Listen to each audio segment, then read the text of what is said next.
ये घटना बहुत ही गंभीर और चिंतनीय। इस तरह की घटनाएं सुनकर के मन स्तब्ध हो जाता है। 1 महीना विवाह को नहीं हुआ, कहते हैं हनीमून मनाने के लिए जाने वाली दंपति के साथ उसकी पत्नी उसकी हत्या करा दे।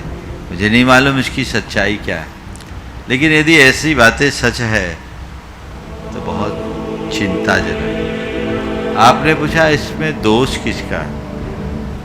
मैं तो पूरी की पूरी व्यवस्था को दोषी मानता हूँ। बच्चों को विवाह से पूर्व सब चीज़ें स्पष्ट करनी चाहिए। माता पिता को भी चीज़ें समझ करके काम करना चाहिए,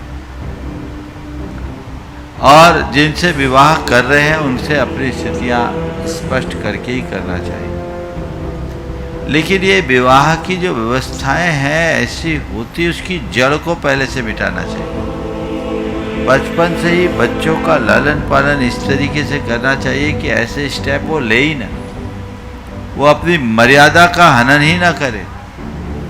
हम मर्यादाएं सिखाते नहीं हैं, बाद में आदेश थोपते हैं। तो इस तरह की घटनाएं घट जाती है, और लोग भी हैं थोड़े दिन के लिए दुख, क्षोभ या चिंता प्रकट करके अपने कर्तव्यों की पूर्ति कर लेते हैं। हमें इससे एक सीख लेनी चाहिए पूरे देश को कि बच्चों के परवरिश को लेकर लोग गंभीर बने, क्योंकि आने वाला समय और भयानक होता दिख रहा है। यदि ऐसी स्थिति बनी रही तो आने वाली पीढ़ी का क्या हाल होगा। और इस तरह की घटनाओं को देखकर तो लोग विवाह से ही दूर भागने लगेंगे। कई लोग हैं जो इसी वजह से विवाह करना पसंद नहीं करते हैं और सब खुला रहना चाहते हैं। मैं खुला शब्द का प्रयोग कर रहा हूँ, जो मुझे शायद नहीं भी करना चाहिए, लेकिन लोग ऐसी ही स्वतंत्रता चाहते हैं। ये उचित नहीं है।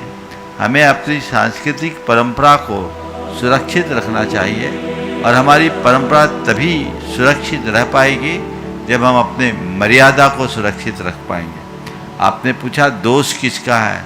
मैं कहूँगा दोष आज की सोच का है, दोष आज की व्यवस्था का है। हमें सोच को परिवर्तित करना होगा और अपनी पुरातन पारंपरिक मर्यादापूर्ण व्यवस्था को स्थापित करने के लिए सचेष्ट होना होगा। अन्यथा इससे भयानक घटनाओं की पुनरावृत्ति को हम रोक नहीं सकेंगे। ये चीज़ें चलते रहेगी, क्योंकि आज लोगों को न कानून का डर बचा, न समाज का डर बचा, न परमात्मा का डर बचा। किसी का डर नहीं।